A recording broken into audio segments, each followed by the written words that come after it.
shot in 4K ultra high definition. Your number one source for local news. WRAL News. Coverage you can count on. Remembering Jimmy Carter, people here and across the country are mourning the death of the nation's 39th president. You don't meet many people like Jimmy Carter. How Americans, including some in North Carolina, are honoring his life and legacy as we prepare for a national day of mourning and a state funeral. And today, a mild Monday, expecting high temperatures about 64 to 68 degrees. We'll show you how long this warm weather lasts before some Arctic chill returns.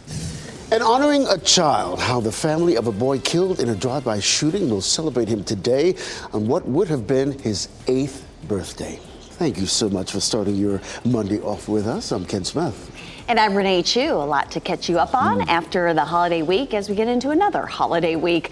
Meteorologist Chris Michaels is in for Elizabeth Gardner this morning, and a mild start out there. Yeah, it really is. Temperatures in the 50s, but still looking like a holiday week outside of the WRAL studio as the tower is all lit up. You see that partly cloudy sky kind of surrounding it, and that's going to be the trend for the day today. Very mild out there. Fayetteville's at 55 degrees, Raleigh's at 56. Keep in mind that's pretty close to your average high this time of year. Roanoke Rapids, one of the cool spots in the mid to upper 40s. Maybe taking the dog for a walk this morning, you'll see temperatures in the 50s up until about 9 or 10 a.m. And then we jump into the 60s once again heading into this afternoon. Difference is it's not going to be humid. It's not going to be stormy this afternoon. In fact, New Year's Eve trending drier, but still staying warm. I'll have the hour by hour outlook for you and show you when we see just a narrow chance of a few showers coming up in just a bit. Chris, thank you. Flags are at half-staff across the country after the death of former President Jimmy Carter. President Joe Biden has scheduled Carter's state funeral for January 9th in Washington. That will also be a national day of mourning. A memorial is also growing outside the Carter Presidential Center in Atlanta. Carter died yesterday at his home in the small town of Plains, Georgia, at the age of 100. He'd been in hospice care there for more than a year and a half. We're hearing tributes to Carter from both sides of the political aisle, including from President Biden, who addressed the nation last night. Jimmy Carter stands as a model of what it means to live a life of meaning and purpose. Life of principle, faith, and humility. His life dedicated to others. President-elect Donald Trump also remembered Carter in a post to Truth Social, saying in part, he truly loved and respected our country and all it stands for. He worked hard to make America a better place, and for that, I give him my highest respect. Well, Jimmy Carter made many visits to North Carolina in his life. WRAL's Laura Levine joins us live this morning from the state capitol building in Raleigh. Laura, many people in our state have fond memories of President Carter. They sure do. Good morning, Ken. And the tributes continue to pour in this morning for the 39th president here at the state capitol building. Later today, we are expecting to see that flag be lowered to half-staff and remember his honor and legacy. Across the state of North Carolina and across the country, we know that he is being remembered as an extraordinary leader and humanitarian. He wore many hats. President Carter was a businessman, Navy officer, evangelist, politician, negotiator, author, woodworker, and citizen of the world.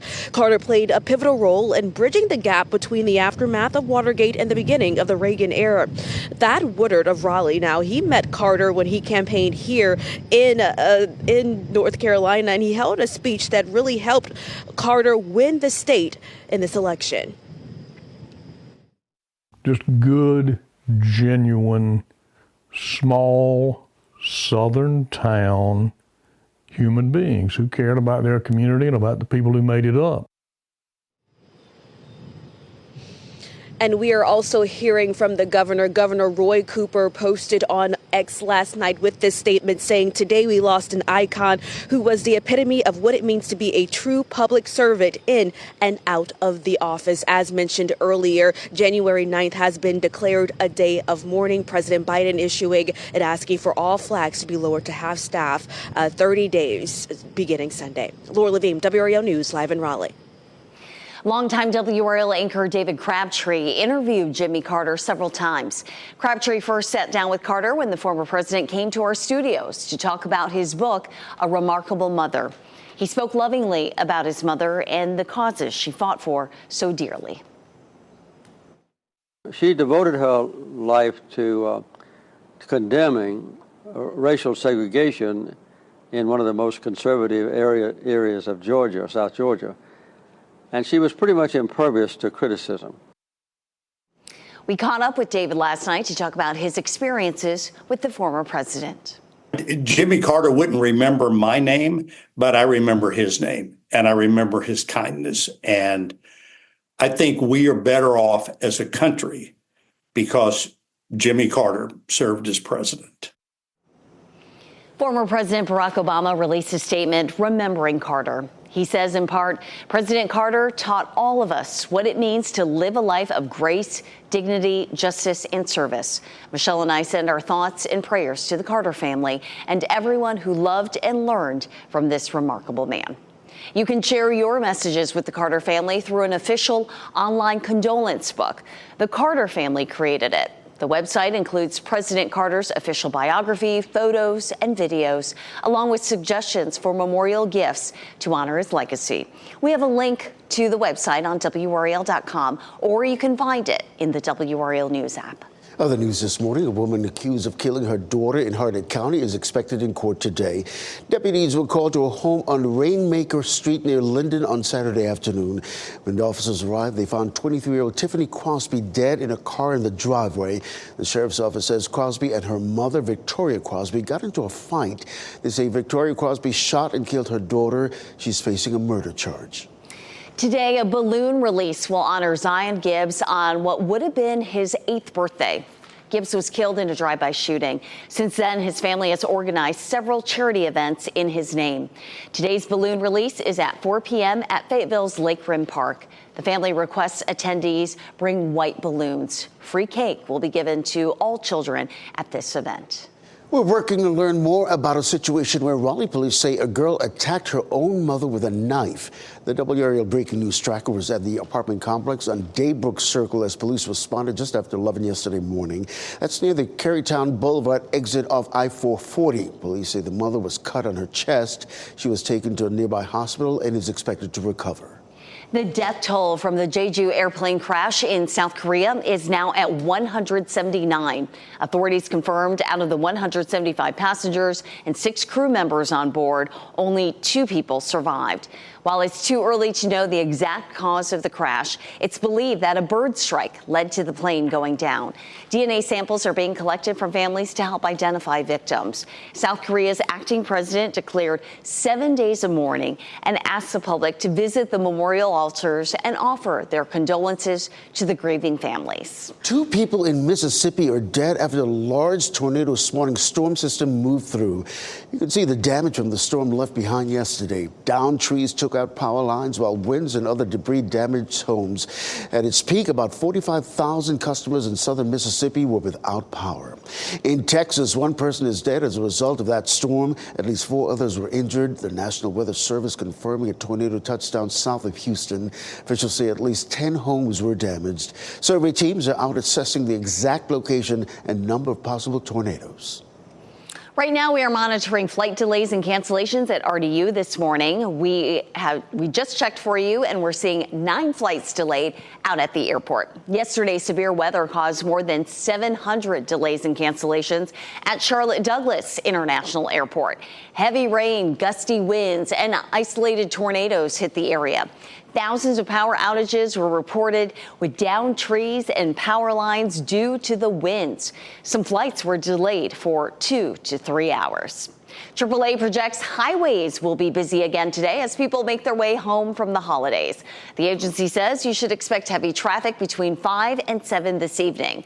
It says the best time to be on the road will be any time before 2 this afternoon. AAA says more than 107 million people were expected to be traveling by car during the holidays. The final Monday Night Football game of the NFL season is happening tonight. The Detroit Lions will be in San Francisco to play the 49ers. Kickoff is around 8:15 tonight on ESPN. Bird flu concerns. Why the newest mutation of the virus may be putting more people across the country at risk. Searching for Sasquatch, how an attempt to spot Bigfoot ended in tragedy for 2 men in Washington state. And warm weather is hanging around. You're taking a live look at Lewisburg this morning. Good morning, Lewisburg. Meteorologist Chris Michaels joins us after the break with the narrow window of opportunity for showers coming for New Year's Eve.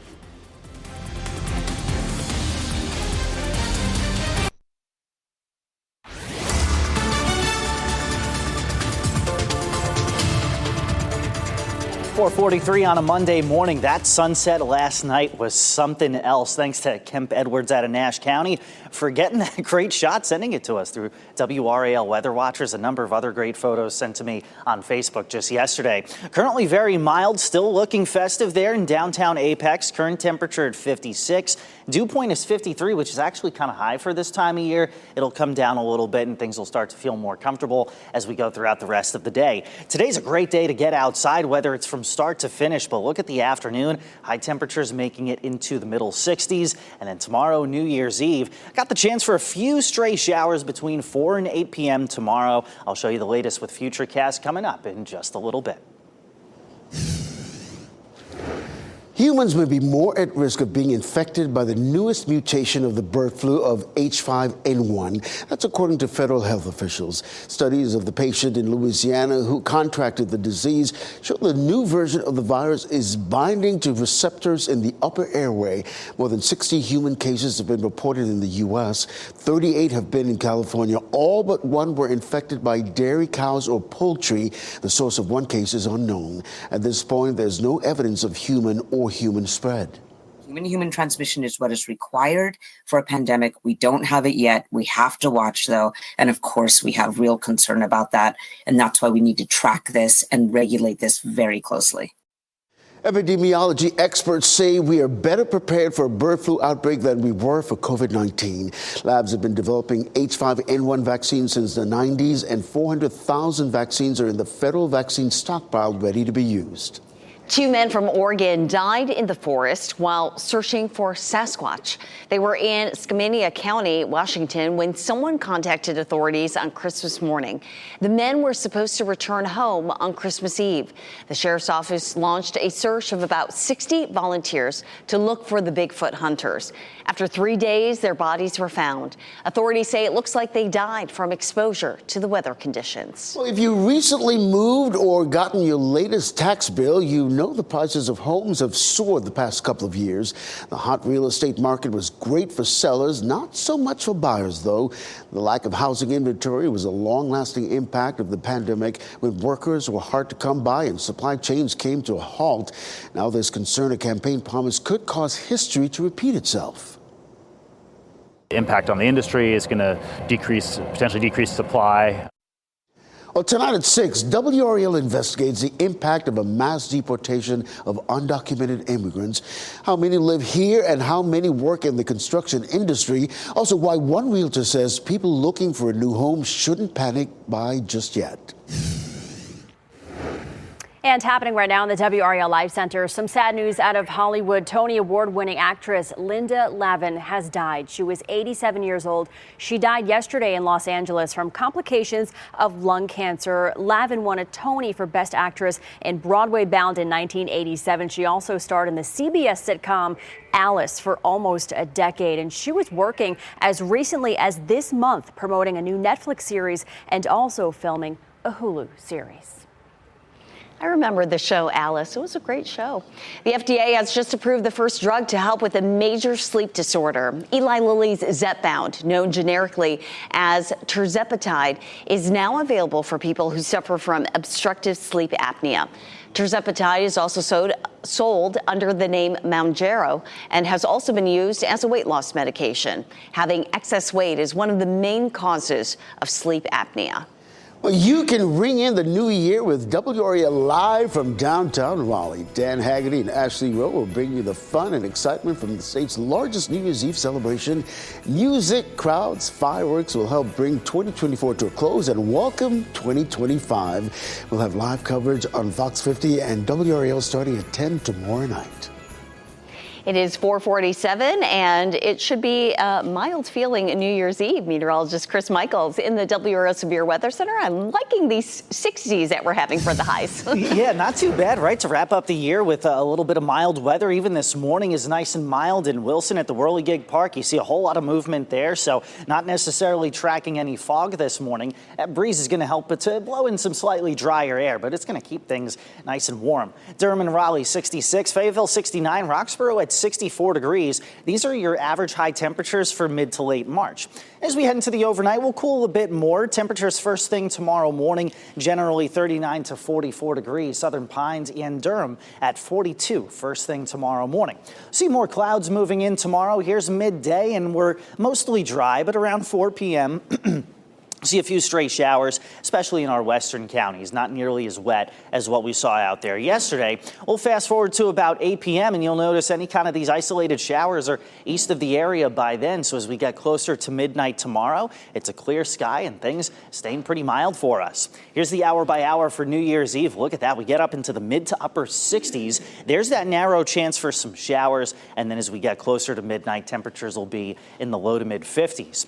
Heading into the new year, however, things will start to trend colder, especially as we head into the weekend. Storm system of interest for Sunday right now looks a little wetter than wintrier, but we'll keep tabs on that.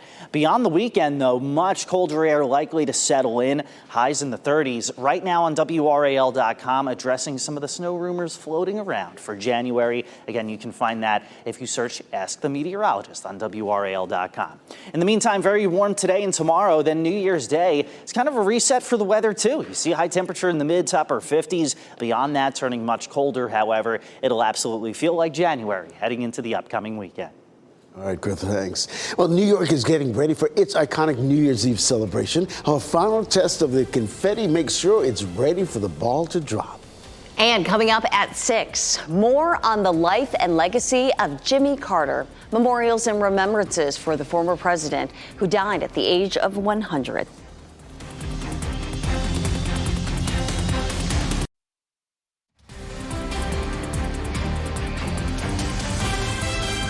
Welcome back at 4:53. You're looking live at North Hills this morning. You're also waking up to a rather mild winter morning, actually feeling like spring, according to meteorologist Chris Michaels. He'll have the forecast in the next half hour right here on WRAL.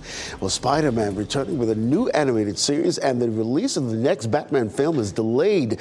Rick Damigella has more in this Hollywood Minute. Just consider it a good deed from your friendly neighborhood Spider-Man. That's me, by the way.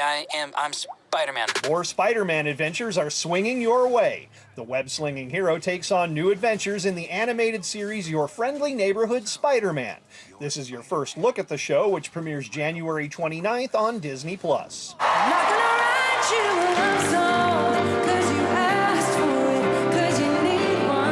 Sarah Bareilles performs her biggest hits with a full orchestra. This is a clip from the singer's special Sarah Bareilles New Year's Eve with the National Symphony Orchestra and Friends. The event was recorded at the Kennedy Center and will air Tuesday on PBS. When that light hits the sky, it's not just a call. It's a warning. Batman fans will have to wait a bit longer to see his calling card again. The release of the sequel to The Batman has been pushed back to October 2027. The latest Caped Crusader film is now expected to go into production late next year. In Hollywood, I'm Rick Damigella. Sonic the Hedgehog 3 keeps the #1 spot in the box office. It earned an additional $38 million over the weekend, according to BoxOfficeMojo.com. That brings the third Sonic movie's 2-week U.S. earnings to $137 million. Coming in spot 2 is Mufasa the Lion King with just over $37 million, followed by Nosferatu at number 3 with $21.2 million. Wicked and Moana 2 round out the top 5 films of the week. Saquon Barkley of the Philadelphia Eagles running his way into the record books. He went over 2,000 yards in the season with this carry in yesterday's game against the Dallas Cowboys. He's just the 9th player in NFL history to reach that mark, and he could set an all-time record in the Eagles' last game of the season next week. He needs 101 yards to break Eric Dixon's record that has stood since 1984. UNC's men's basketball took on in-state rival Campbell at the Dean Dome. Last night, the Tar Heels led by 11 at halftime and did not let up. They beat the Camels 97-81. Their next game will be in Louisville on New Year's Day. Oh, the confetti is officially ready for New Year's Eve in Times Square. Yesterday was the annual confetti test. Organizers threw multicolored confetti to make sure everything worked properly. 3,000 pounds of confetti will be released at midnight on New Year's Eve. 3,000 pounds. This year, the confetti pieces of wishes written on them that were submitted in person and virtually to the Times Square wishing wall. That concept. It Sure, is. some beautiful stories and wishes written on those confetti. And everybody set their clock to that. I mean, it's not New Year's until they see that ball drop. That is iconic. Or maybe when the acorn drops, right, in There City you go. Plaza in downtown Raleigh. Love it. Listen, honoring Jimmy Carter as our news continues this morning, how people here and all across the country are remembering him this morning. Travel headaches. Severe weather causes hundreds of flight delays and cancellations in North Carolina. The length some people had to take to get home after the holidays. We have another warm day ahead of us as you're looking live at downtown Cary Park. Meteorologist Chris Michaels will be back with more on that and the chances for rain on New Year's Eve. All those celebrations that you have planned. We'll let you know how you can plan for it.